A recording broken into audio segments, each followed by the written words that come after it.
भारतानं 2021 ते 2026 या काळात 36 देशातून 274 फरार गुन्हेगारांना परत आणलं आहे. केंद्रीय गृह मंत्रालयानं ही माहिती दिली.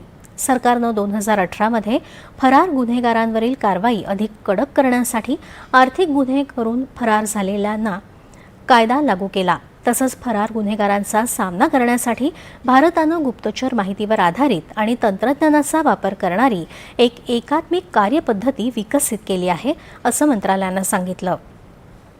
फरार गुन्हेगारांच्या मालकीच्या 17,874 कोटी रुपये मूल्याच्या मालमत्ता जप्त केल्या असल्याची माहिती मंत्रालयानं दिली आहे.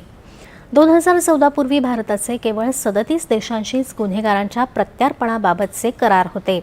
तसंच आर्थिक गुन्हे करून फरार झालेल्यांना हाताळण्यासाठी किंवा त्यांची मालमत्ता जप्त करण्यासाठी कोणताही विशिष्ट कायदा अस्तित्वात नव्हता. 2004 ते 2013 या काळात भारताला वर्षाला सरासरी केवळ 4 फरार गुन्हेगारांचं प्रत्यार्पण मिळवता आलं होतं, तर प्रत्यार्पणाच्या 110 विनंत्या प्रलंबित होत्या. मागील सरकारांकडे फरार गुन्हेगारांना परत आणण्याची राजकीय इच्छाशक्ती नव्हती, परंतु सध्याच्या सरकारसाठी फरार गुन्हेगारांचं प्रत्यार्पण हे एक राष्ट्रीय प्राधान्य आहे, असं गृह मंत्रालयानं म्हटलं आहे. केंद्रीय गृहमंत्री अमित शहा यांनी फरार गुन्हेगारांविरुद्धच्या लढाईत जागतिक स्तरावर संपर्क, भक्कम समन्वय आणि मुत्सद्देगिरी यांसारख्या त्रिसूत्री धोरणांवर भर दिला.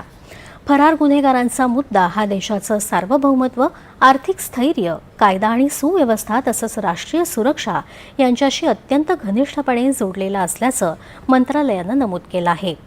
या व्यतिरिक्त गेल्या 3 वर्षात इंटरपोल रेड कॉर्नर नोटिसेस जारी करण्याच्या प्रमाणात लक्षणीय वाढ झाली असून 401 फरार गुन्हेगारांविरुद्ध अशा नोटिसेस जारी करण्यात आल्या आहेत, अशी माहिती केंद्रीय गृह मंत्रालयानं दिली आहे.